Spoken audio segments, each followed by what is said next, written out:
La bague est quelque chose de très intime et de très personnel.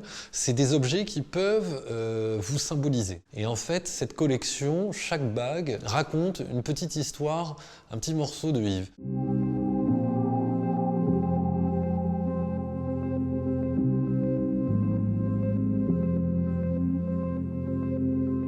A figure of the art market, Yves Gastou was a peerless antique dealer, a passionate gallerist who, for over 30 years, constituted a prestigious collection, 1,000 rare and unique men's rings that he always wore in abundance. La passion de mon père pour les bagues a débuté dans son enfance, quand il avait 8-9 ans, à Carcassonne. Lorsqu'il est allé à la messe, il y avait une cérémonie spéciale qui était tenue par un évêque. Et lorsqu'il reçoit l'hostie, il voit la bague de l'évêque devant laquelle il tombe en admiration. Et donc il va venir communier plusieurs fois. Et au bout d'un moment, sa mère l'attrape et lui dit « Mais pourquoi tu vas communier plusieurs fois ?»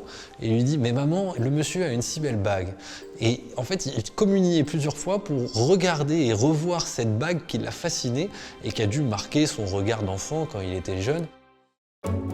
Found at flea markets or among the stock of the finest jewelers, acquired at prestigious auctions or modest souvenir shops, Yves Gastou's rings reflect a life of travel and insatiable curiosity. Yves était très instinctif, c'est quelqu'un qui était vraiment dans le ressenti, dans le toucher. Il a eu ce surnom de l'antiquaire du futur, donc il montrait des pièces qui allaient devenir les prochaines antiquités. Il a ouvert sa première galerie à Carcassonne, ensuite il a ouvert à Nice, à Toulouse. Il a pu se permettre d'aller un peu vers le design italien des années 50. Il a eu un stand Opus à Saint-Ouen, et de Saint-Ouen, il a ouvert la galerie rue Bonaparte en 85. Quand sa renommée a encore grandi, il a pu étoffer sa palette et montrer des choses de plus en plus spectaculaires. La première fois qu'il a montré Sottsass à Paris en 85, les gens s'arrêtaient devant la vitrine et rigolaient en se disant c'est une farce, c'est pas possible que des gens fassent des meubles comme ça. Aujourd'hui, c'est des meubles qui sont dans des musées. Donc il a toujours eu un côté précurseur à s'intéresser à ce que les gens ne regardent pas, et il a toujours cherché la beauté en dehors de la facilité. Le goût Gastou, c'est le goût du mélange. Et en mélangeant les objets, les périodes, on va réussir à créer une atmosphère avec des choses qui se nourrissent. Cet éclectisme, c'est quelque chose qu'on retrouve également dans la collection.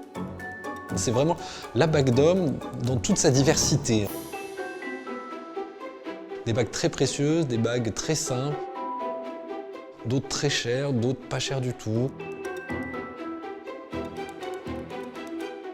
Il y a les bagues vénitiennes du XVIe siècle dans lesquelles on mettait les poisons pour empoisonner ses concurrents politiques.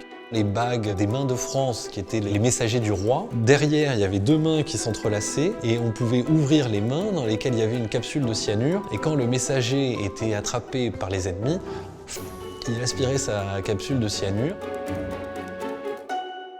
Presented in Paris at L'École School of Jewelry Arts in 2018, then in Tokyo and Hong Kong in 2022, the collection of Yves Gastou's rings spans the centuries and male mores, since each of these jewels contains a story that the collector identified with.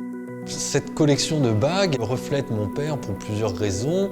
Son côté baroque, c'était quelqu'un de très expressif, qui parlait beaucoup. Le thème des bikers, c'est son côté rebelle, ne supportait pas l'autorité, les barrières, c'était quelqu'un de très libre. Et ce côté humaniste de la collection, avec des bagouses jusqu'aux bagues précieuses, il aimait toutes les belles choses.